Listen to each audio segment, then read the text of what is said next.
Welcome back, chooms. Today we're going to dive into more cyberpunk lore, or specifically our heavily armed tin can, Adam Smasher.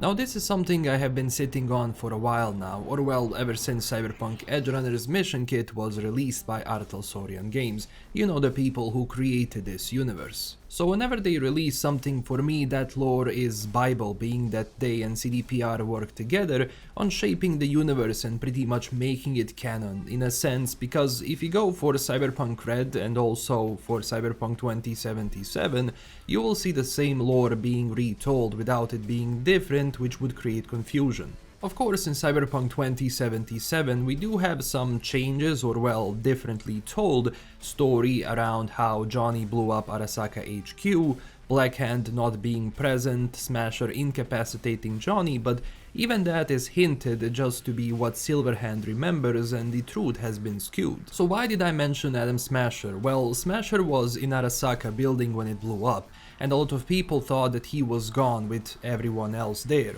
But imagine a surprise that over the years people did hear stories that Smasher is pretty much still active, to which we witness it ourselves in 2077 as we get to fight him and finally end him. You see, Adam was alive for a while, being that he was active in 2020, and with Arasaka tech it's very much possible, but what if I told you that there is a chance that Smasher we fight in 2077 might not even be the original Adam Smasher?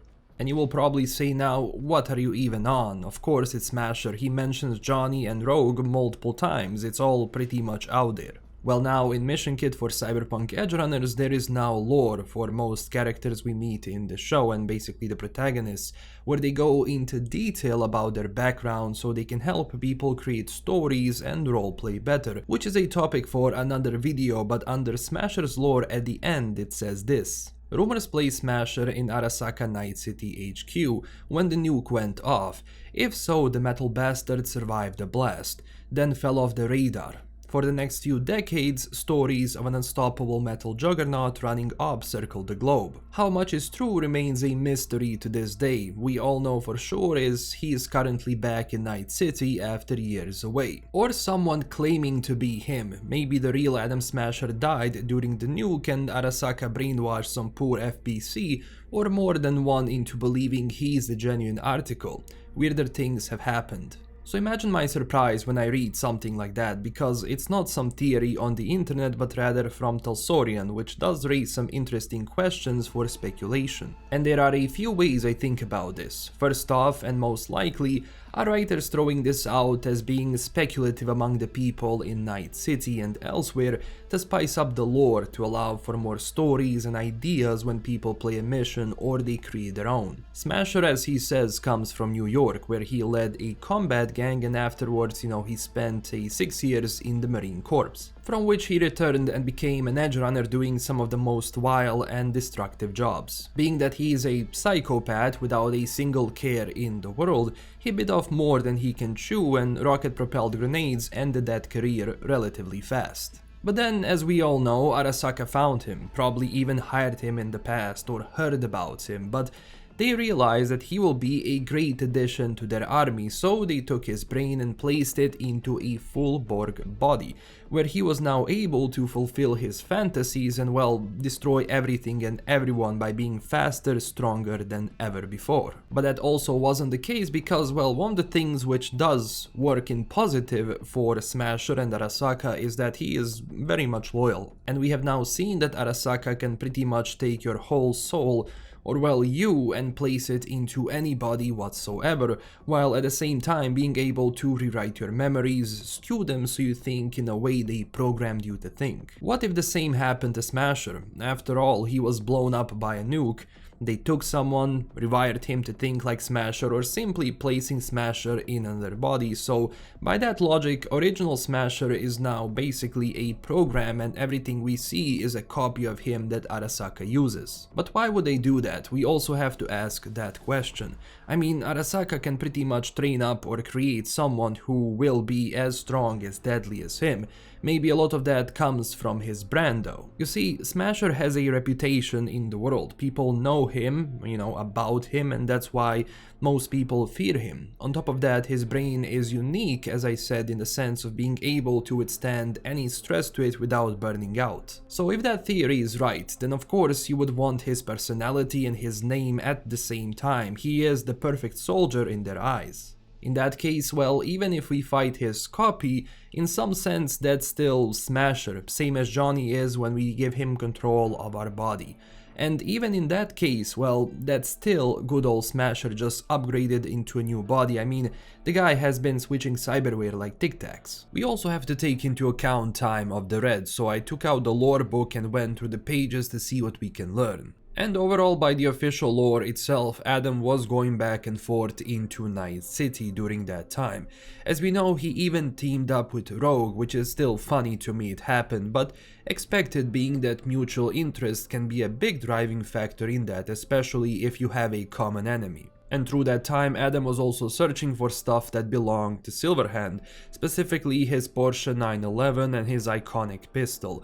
I mean, that's why you find the pistol with Jeremiah Grayson. He is an associate of Adam Smasher. So Smasher really wasn't holding on to the stuff, but rather gave it away to people who did good mercenary work, specifically for Arasaka. But let's also look at the other side of it, because someone said a long time ago that if you want to strengthen your theory, you must try and debunk it yourself. So Smasher survived the rockets. He was fixed up, he was blown up by a nuke and then fixed up again. It could be just as simple, being that everything that's left of him anyway is the brain, so under all of that armor it can survive. And again, with top tier surgeons and tech Arasaka has, he can be revived just like that. When it comes to Smasher and him being repaired, we also have an explanation from Mike Pondsmith, posted 3 years ago on Reddit. Word of God, Adam Smasher is pretty much what remains in his biopod. The biopod is a heavily protected brain sphere and shielded cable that covers what remains of the subject's spine. The cyberbody plugs into that through a series of neural ports. As heavily shielded as it is, the biopod can sustain immense amount of punishment before it cracks. It also allows the user to change bodies by plugging the biopod into new ones. Without giving too much away, Adam has, at least by 2045, jumped through several bodies, including a very humanoid Gemini one. He pretty much stopped using more humanoid bodies post Fourth Corp War, that's a story I'll have to tell someday, and moved up to the full metal Hulk he currently lives in, which is a heavily modified Dragoon. One of the most common truths about cyber bodies that are as nasty as the Dragoon is that most have kill switches built in, or the owner has canalized against aggression towards his corporate controllers. And he also added this, which is quite funny, with this extra fact, that did you know that pre-Corp War, Adam affected a southern good old boy accent that made him sound just like Elvis Presley. Yes, that's actually now lore canon. So even as Mike Pondsmith says here, it's difficult to destroy him, although nuke would probably do a big damage. It does mean that Arasaka is very much capable of fixing that. And also with this we can see that there was a kill switch in case Adam ever went against Arasaka, so that pretty much, they had him as their tool, an asset, and completely owned him. Which I think he knew really well, but things were going in his favor and he was respected, so there was never a reason to turn. He does serve Saburo directly after all. Most likely he was recovered from Ground Zero and returned because, well, Arasaka, even though weakened, was still present in the area. But does that also make him a copy? Well, only if the brain didn't survive or the brain fully stopped, to which they had to resort to extract his personality and memories in case they didn't have them already. But even, body and mind in the universe of Cyberpunk is something to be debated on because, well, you can change it up. Because by that logic, the only way it's real Smasher is if the same brain was used. But even that is for the rich when it comes to tech and medicine. I mean, regular chums don't have access to full healthcare. I mean, trauma team membership, you wish. Going back to Smasher though, I am not sure what to think about this, or if that's ever going to mean something besides a few sentences in this book. But that's why you are here. I think we can start an interesting discussion and speculation, and I want you to tell me down below, what do you think about all of this? To be honest, I would never make this theory video if it didn't come from Talsorian, being that you have gazillion theories for the game and Cyberpunk Red in 2020, but all of that is basically a hit or miss. Is there more to the story? Maybe one day if Blackhand ever appears we might hear more, because that's his rival, his true rival. Silverhand had a good chance, but he never actually stood it, at least not alone without V. And going into the game again and checking out the character, maybe there was a hidden sign that I missed somewhere, but throughout the game it's pretty much, you know, Smasher. The way he moves, the way he talks, the way you visit his den later on, it just pretty much screams, hey, I am Adam Smasher. So even if they did use his personality on someone else, you know, that person would still pretty much behave as Smasher would, because they wanted him. And that's it for this video. I'm very interested to see where this goes, and as always, if you enjoyed the video, consider liking and subscribing for more, and join our community on socials. Huge thanks to my current Patreon supporters, and I will see you very soon with Edgerunners characters lore. See ya!